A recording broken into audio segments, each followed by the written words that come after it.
దేవుని నామానికి మహిమ కలుగును గాక. ప్రియ దేవుని బిడ్డలారా, ప్రతి ఉదయకాలం ఈ దినం దేవుని వాగ్దానం చూస్తున్నా. ప్రియ దేవుని బిడ్డలందరూ ప్రత్యేకమైన వందనాలు. దేవుని బిడ్డలారా, మీ అందరూ బాగున్నారా? ఉదయకాలంలో దేవుని నామాన్ని మహిమపరుస్తూ ఆత్మీయంగా బలపడుతూ ఉన్నారా? దీనిని బట్టి దేవునికి ఎంతో సంతోషము, ఆనందం, మనకు దీవెనకరం. కాబట్టి ఈరోజు దేవుడు మనతో ఏం మాట్లాడుతున్నాడు చూద్దాం. పరిశుద్ధ లేఖన గ్రంథంలో నుంచి అపోస్తుల కార్యము 2వ అధ్యాయము 17వ వచనం చదువుకుందాం. అంత్య దినముల యందు నేను మనుషులందరి మీద నా ఆత్మ కుమ్మరించెదను. మీ కుమారులు కుమార్తెలు ప్రవచించెదరు. మీ యవనులకు దర్శనములు కలుగును. మీ వృద్ధులు కలలు కందురు. ఆ దినములలో నా దాసుల మీదను నా దాసురాండ్ల మీదను నా ఆత్మ కుమ్మరించెదను కనుక వారు ప్రవచించెదరు. ఈరోజు దేవుడు బిడ్డలారా, దేవాది దేవుడు సర్విస్తున్న వాగ్దానం ఏంటంటే, నా ఆత్మ మనుషులందరి మీద కుమ్మరిస్తా. అంత్య దినముల యందు చివరి దినాల్లో నా ఆత్మని మనుషులందరి మీద కుమ్మరిస్తాను. ఎందుకు అంటే, మరి ఇక్కడ వారందరూ యేసుక్రీస్తు ప్రభు ఆరోహణమై వెళ్ళిపోయిన తర్వాత, మేడగదిలో చేరిన తర్వాత పైనుంచి ఒక శక్తి వస్తుంది. దాని కొరకు మీరు కనిపెట్టుకొని ఉండండి. ఆ శక్తి మీరు పొందుకున్న తర్వాత యూదయ, గలిలయ, బేతేలియా అంతటా నాకు సాక్షులే ఉంటారని దేవుని యొక్క వాక్య లేఖనాల ప్రకారంగా వారందరూ చేరినప్పుడు శక్తి దిగి వస్తుంది. అదే అనుభవాన్ని వారు పొందుకున్నప్పుడు, వారు భాషలతో మాట్లాడుతూ దేవుని స్తుతిస్తూ ఉన్నప్పుడు, అక్కడ చుట్టూ ఉన్న ప్రజలందరూ మీరు క్రొత్త మద్యం తాగారని చెప్పి దేవుని బిడ్డలారా వారిని తప్పుగా అపహాస్యం చేస్తూ హేళన చేస్తున్నప్పుడు దేవుడు మాట్లాడిన మాటలు ఇవన్నీ కూడా అంత్య దినములలో మరి నేను మనుషులందరి మీద నా ఆత్మను కుమ్మరిస్తాను. మీ యవ్వనులు, మీ బిడ్డలు ప్రవచించెదరు. మీ వృద్ధులు కలలు కంటారు. మీ యవనులు మరి దర్శనాలు కలుగుతాయి.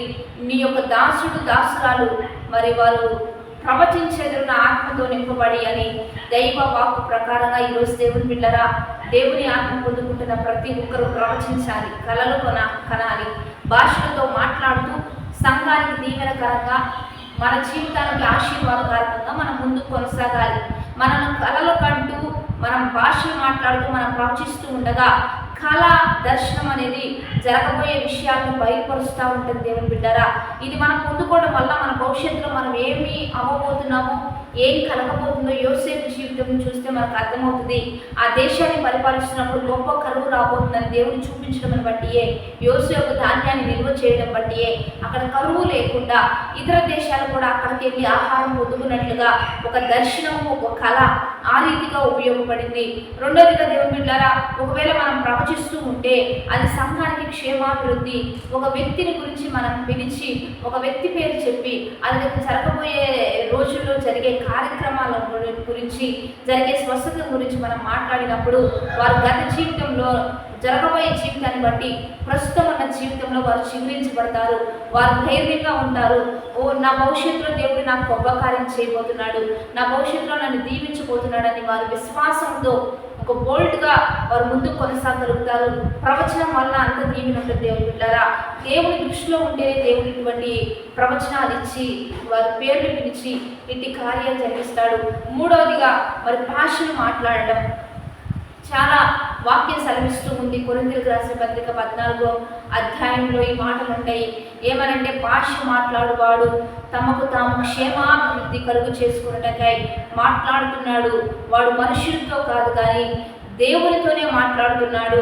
ఎందుకంటే అది మనుషునికి అర్థం కాదు కానీ పరలోకపు మర్మములను బయలుపరుచుచున్నాడు అనే మాట రాయబడి ఉంటుంది. కనుక భాషను ఖచ్చితంగా మనం మాట్లాడుతూ ఉండాలి.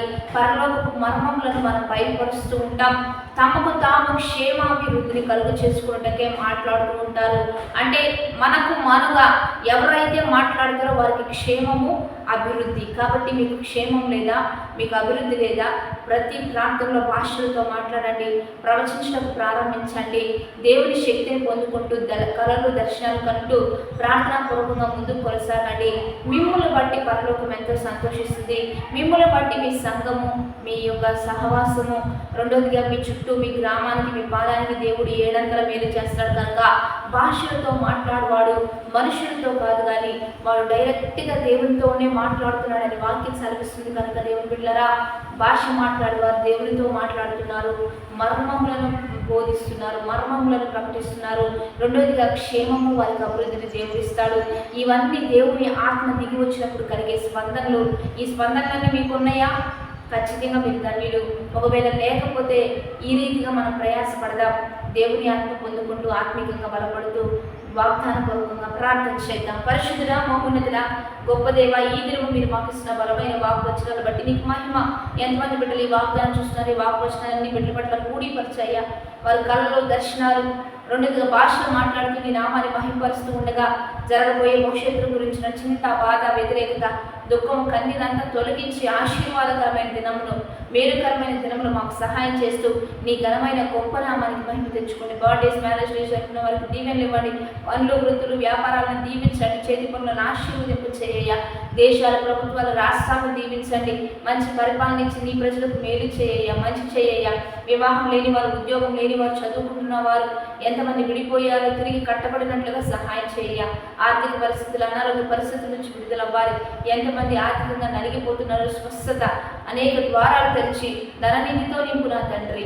ఎంతమంది ప్రభు భూములు, స్థలాలు, గృహాలు నిర్మించుకోవాలో మీరే సహాయం చేస్తూ నీ ఘనమైన ఉన్నతమైన నామానికి మహిమ తెచ్చుకోమని ప్రభు అయిన యేసుక్రీస్తు నామం పేరిట అడిగి వేడుకొని ప్రార్థిస్తూ నాము గొప్ప తండ్రి.